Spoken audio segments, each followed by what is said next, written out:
दलाल street week ahead, quarter two नतीजों, FOMC बैठक, auto sales, FII outflow समेत इन अहम फैक्टर्स से तय होगी बाजार की चाल। पिछले सप्ताह शेयर बाजार लगभग 2.5% नीचे आए। पश्चिमी एशिया में बढ़ता तनाव, विदेशी निवेशकों की ओर से लगातार पैसे निकाले जाना, अमेरिकी बॉन्ड की उच्च यील्ड, कंपनियों की तिमाही नतीजे आदि इसके पीछे कारण रहे। गुजरे सप्ताह के दौरान बीएसई सेंसेक्स 1615 पॉइंट गिरकर 63,783 पर सेटल हुआ। वहीं निफ्टी 495 पॉइंट गिरकर 19,047 पर सेटल हुआ। निफ्टी मिड कैप 100 और स्मॉल कैप 100 इंडेक्स क्रमशः 3 और 2% डाउन रहे। 30 अक्टूबर से शुरू हो रहे सप्ताह में भी शेयर बाजारों में थोड़ी मंदी रहने का अनुमान है। आने वाले सप्ताह में कौन से अहम फैक्टर शेयर बाजार की दिशा तय करेंगे, आइए डालते हैं एक नजर। कॉर्पोरेट अर्निंग, अगले सप्ताह भी बाजार की चाल तय करने में कॉर्पोरेट अर्निंग्स सबसे बड़ा फैक्टर रहेगी। आने वाले सप्ताह में लगभग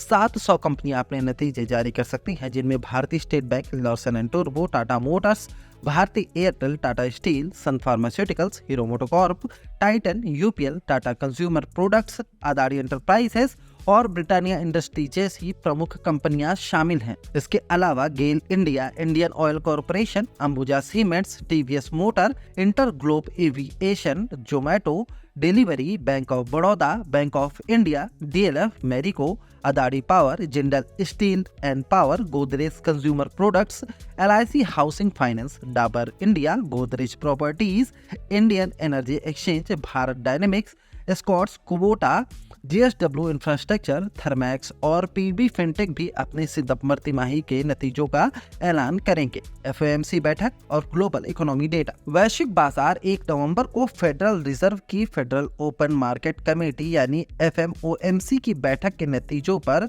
नजर रखेंगे। इस दौरान फेडरल रिजर्व के चेयरमैन जेरोम पावेल के कमेंट्स पर भी फोकस रहेगा। ज्यादातर एक्सपर्ट्स का मानना है कि फेड फंड दर 5.25 से 5.50% पर अपरिवर्तित रहने की उम्मीद है, लेकिन साल के अंत तक अंतिम दर वृद्धि की संभावना के बारे में पावेल की टिप्पणी और रेट हाइक में ठहराव के बारे में संकेत भी महत्वपूर्ण होंगे। अमेरिकी 10 वर्षीय बॉन्ड यील्ड लगभग 16 साल के उच्चतम स्तर पर है। हालांकि अब पिछले सप्ताह के 4.93% के मुकाबले इस सप्ताह थोड़ी कम होकर 4.84% पर आ गई। अमेरिकी डॉलर इंडेक्स 106.16 के स्तर से बढ़कर 106.58 पर बंद हुआ। इसके अलावा 31 अक्टूबर और 2 नवंबर को होने वाली बैंक ऑफ जापान और बैंक ऑफ इंग्लैंड की पॉलिसी मीटिंग्स पर भी निवेशक खासा ध्यान रखेंगे। अक्टूबर के लिए अमेरिकी बेरोजगारी दर, नॉन फार्मा पेरोल और मैन्युफैक्चरिंग और services PMI numbers, factory orders और क्वार्टर 3 CY23 के लिए यूरोप की जीडीपी वृद्धि दर के अनुमान पर भी वैश्विक निवेशकों की नजर रहेगी। इजराइल हमास युद्ध। इजराइल और हमास के बीच बढ़ते संघर्ष ने वैश्विक विकास के दृष्टिकोण और तेल की कीमतों में अस्थिरता पर अनिश्चितता बढ़ा दी है। यह युद्ध अगले सप्ताह भी वैश्विक स्तर पर चर्चा के लिए हॉट टॉपिक्स में से एक रहेगा।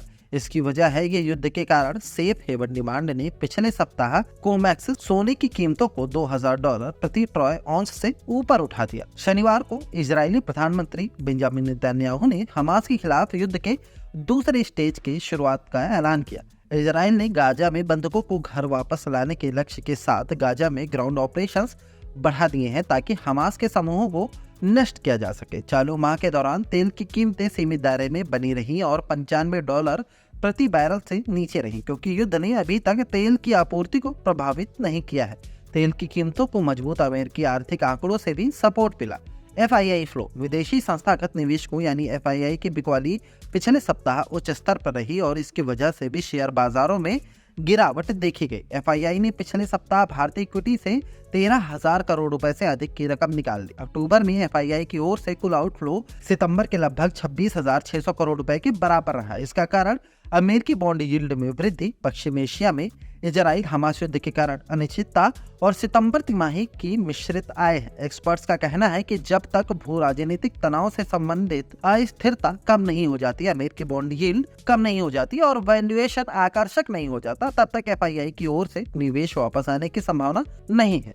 वित्तीय निवेश को वित्तीय सेवाओं और आईटी शेयरों में एफआईआई बिकवाली का अधिक दबाव देखा गया है। दूसरी ओर घरेलू संस्थागत निवेशकों ने सप्ताह के दौरान 11,550 करोड़ रुपए और घरेलू माह में 23,400 करोड़ रुपए के स्टॉक की खरीदारी कर एफआईआई के आउटफ्लो को काफी हद तक कम करने में कामयाबी हासिल की है। ऑटो बिक्री।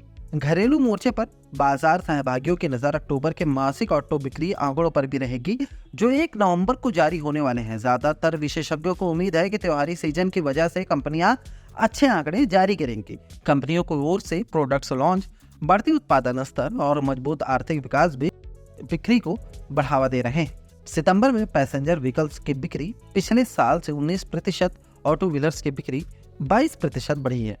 Domestic economic data. देश के अंदर आर्थिक आंकड़ों के मोर्चे पर सितंबर के लिए राजकोषीय घाटा और इंफ्रास्ट्रक्चर आउटपुट डेटा 31 अक्टूबर को जारी किया जाएगा। वहीं अक्टूबर के लिए S&P ग्लोबल मैन्युफैक्चरिंग PMI आंकड़े 1 नवंबर को जारी किए जाएंगे। 3 नवंबर को अक्टूबर के लिए S&P ग्लोबल सर्विसेज और कंपोजिट PMI, 20 अक्टूबर को समाप्त 15 दिनों की अवधि के लिए बैंक ऋण और जमा वृद्धि और 27 अक्टूबर को समाप्त सप्ताह के लिए विदेशी मुद्रा भंडार का आंकड़ा जारी किया जाएगा। IPO market. Primary market equities में अगले सप्ताह तेजी रहेगी क्योंकि 6 कंपनियां IPO लॉन्च करने वाली हैं। मेन बोर्ड सेगमेंट में कंज्यूमर वेयर कंपनी सेलोवर्ड 30 अक्टूबर से 1 नवंबर के दौरान अपना 1,900 करोड़ रुपए का IPO खोलेगी। इसका प्राइस बैंड 617 से 648 रुपए प्रति शेयर होगा। वहीं मामाअर्थ की पेरेंट कंपनी होनासा कंज्यूमर का 1,701 करोड़ रुपए का IPO 31 अक्टूबर को खुलेगा और 2 नवंबर को बंद होगा। प्राइस बैंड 308 रुपए से 324 रुपए प्रति शेयर होगा। SME सेगमेंट पे ट्रांस स्टील सीटिंग टेक्नोलॉजीज 30 अक्टूबर से 1 नवंबर तक 49.98 करोड़ रुपए का IPO लाएगी और प्राइस बैंड 67 से 70 रुपए प्रति शेयर होगा। वृंदावन प्लांटेशन का 15.29 करोड़ रुपए का IPO भी इसी अवधि के दौरान खुलेगा और प्राइस बैंड 108 रुपए प्रति शेयर होगा। मिस डिजाइन्स का 9.76 करोड़ रुपए का इशू बोली के लिए 31 अक्टूबर से 2 नवंबर के दौरान खुलेगा और प्राइस बैंड 122 रुपए प्रति शेयर होगा। SR टेलीवेंचर इशू अगले महीने 1 से 3 नवंबर के दौरान खुलेगा। प्राइस बैंड 52 से 55 रुपए प्रति शेयर होगा और 24.75 करोड़ रुपए जुटाने की कोशिश होगी। पिछले सप्ताह खुले IPO जैसे पैरागॉन, फाइन और स्पेशलिटी केमिकल्स 30 अक्टूबर को बंद हो गए। शांतला FMCG प्रोडक्ट्स 31 अक्टूबर को, KK शाह हॉस्पिटल 31 अक्टूबर को और मैत्रेय मेडिकेयर 1 नवंबर को बंद होंगे। लिस्टिंग के मोर्चे पर फार्मा कंपनी ब्लूजेट हेल्थ केयर 1 नवंबर को डेब्यू कर सकती है। राजगोर कैस्टर डेरिवेटिव्स 31 नवंबर को NSE इमर्ज पर लिस्ट हो सकती है। F&O, क्यूस और इंडिया VIX ऑप्शंस डेटा ने संकेत दिया है कि 19,200 के प्रमुख इमीडिएट रेजिस्टेंस लेवल होने की उम्मीद है। इसके बाद यह 19,500 से 19,600 पर होगा। निचले स्तर पर 19,000 से 18,800 आने वाले दिनों में निफ्टी 50 के लिए ब्रॉड एरिया सपोर्ट होगा।